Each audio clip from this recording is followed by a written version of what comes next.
دوستان عزیز، اینک باز برنامه نوشین را پیشکش شما می‌گردانم. امروز من باشد بر شما 3 خورش خیلی غیر عادی را پیشنهاد میکنم. با ما باشد، خیلی جالب است. دوستان عزیز، استفاده با درینگ با همه خیلی فایده آور است. امروز من تصمیم گرفتم که خورش هایم را از با درینگ آماده کنم. یعنی مقصدم در آن است که با درینگ زیادتر استفاده می شود. اکنون من شروع می کنم. شما باشد با دقت تماشا کنید.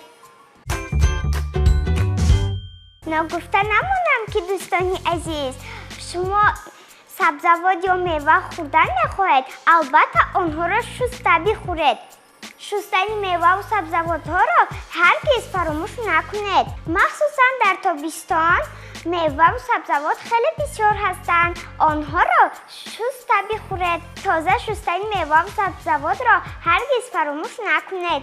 امروز برای ما لازم می شود با درینگ، پیاز سبز، شلغمچه، پمیدور. اکنون من خورش اولم را شروع می کنم. شما باشد با دقت تماشا کنید.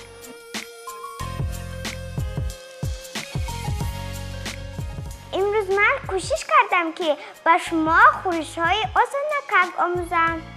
این خورش‌های من خیلی زیبان و آسان‌کک هستند. و ما در اول پیاز سبز لازم است. پیاز سبز را روی تقسیمچه همین خیلی میگذاریم. پیاز سبز وظیفه دست گل را اجرا میکند. و ما این لحظه با درینگ لازم می شود. ما با مادرم همین خیلی گلچه های زیبا آماده کرده ایم. و ما یک دانه با درینگ کفایه است. انا ببینید خیلی گلچه های زیبا آماده شدند. شما می توانید از تخیلات خود استفاده برده همین خیلی گلچه های زیبا را آماده کنید. گلچه ها را یک یک روی تقسیمچه می گذاریم. چون دسته گل.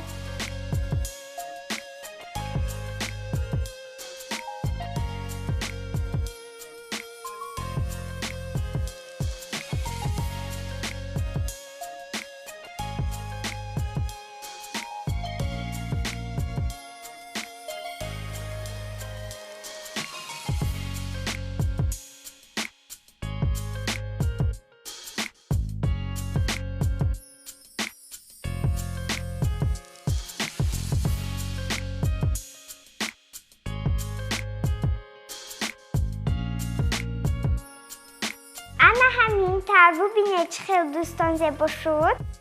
عادی‌کک اما عجیب. اکنون من میگذارم به خورش دیگر. این به ما لازم نیست. اینجا میگذارم. باز یک تقسیمچه دیگر را گرفتم. برای این خورش به ما شلغمچه لازم می شود. این چنین پیاز سبز.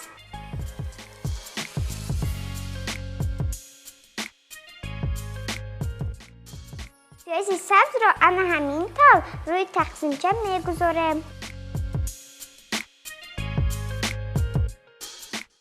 اینجا به ما شلغمچه لازم می شود. دوستان عزیز، در اینجا به ما شلغمچه لازم می شود. شلغمچه را با همین طرز بریدن لازم است. این را برای من الکی مادرم تیار کرده دادند. شلغمچه های دیگر را همینطور بریدن لازم است، یعنی دور شکل. اکنون من اینها را گرفته و درون شلغمچه یک تا میگذارم. این شلغمچه برای ما اساسی عمل حساب می شود.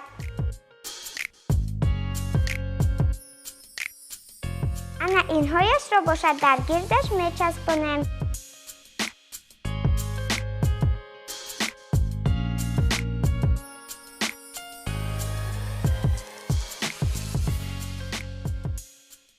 بینید دوستان چه خیلی رنگی زیبا گرفته ایستاده است.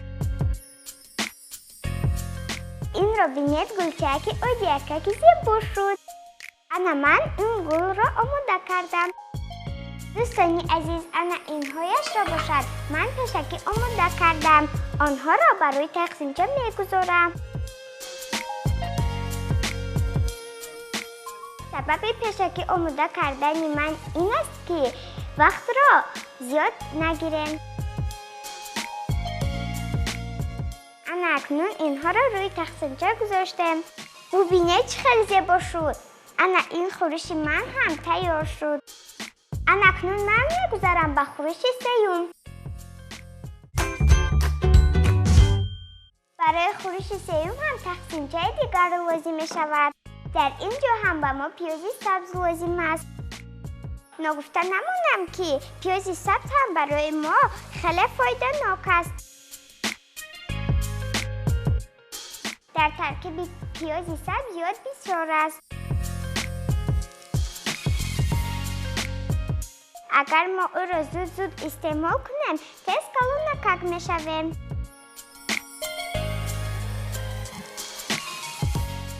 طرز تیار کردن بادرنگ را من به شما میگویم. بعد شروع میکنم. اول پوست بادرنگ را از هر طرفش میگیریم. بعد دو تقسیمش میکنیم. پس از آن بادرنگ را با چنین طرز آماده میکنیم. انا بینید خیلی نازک بریده شده است. البته این کار را به من مادرم اجرا کرد. اگر شما خوب باشید از مادرتان خواهش کنید به شما انمی خیلی بریده دهند. ما با مادرم 4 پارچه آماده کردیم. اکنون آنها را یک یک میگذارم. با انا همین طرز گذاشتن لازم است.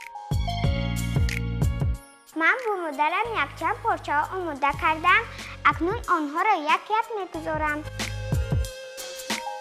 با انا همین طرز گذارید. اگر شما هم کوشش کنید البته هم میتوانید. انا اکنون پمیدور را میگذاریم. انا ببینید چه خیلی گری زیبا شد. اکنون دیومش را میمونم. دیومش را هم با بادرنگ آماده کردم. انا همین طرز گذاشتن لازم است.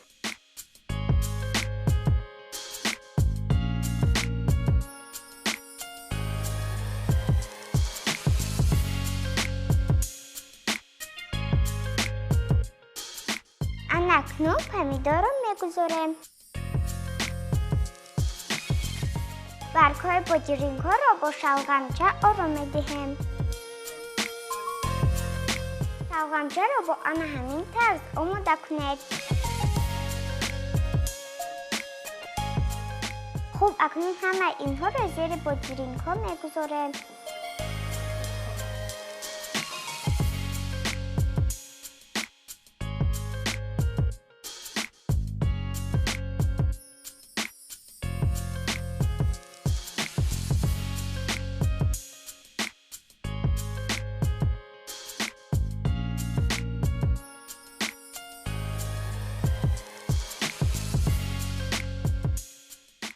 انا دوستانی عزیز خورش ما آماده شد. ببینید چه خیلی زیبا می‌نماید. غیر عادی شد همین طعمه. فکر میکنم که به شما پسند آمد. انا بینید دسترخوان امروزه هم خیلی زیبا شد. دسترخوان امروزه ما پر از ویتامین ها شد. اگر شما هر روز همین خیلی خورش را آماده کنید قوی و بردم میشوید. خوب دوستان اکنون من درباره بادرنگ به شما معلومات میدهم. خوب گوش کنید. خیلی فایده آور است.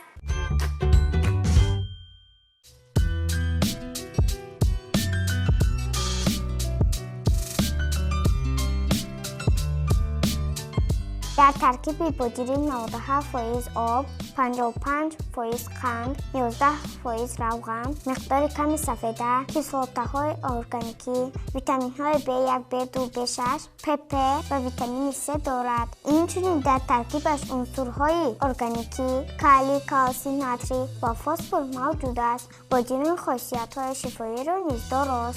دوا بخش بیماری‌های تلخ و گرده میباشد. آن را برای معالجه بیماری‌های قسم بالایی نفس می‌فرمایند.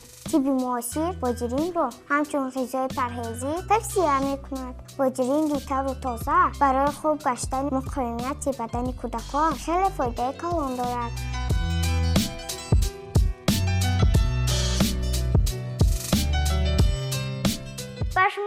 معلومات‌های من پسند آمد.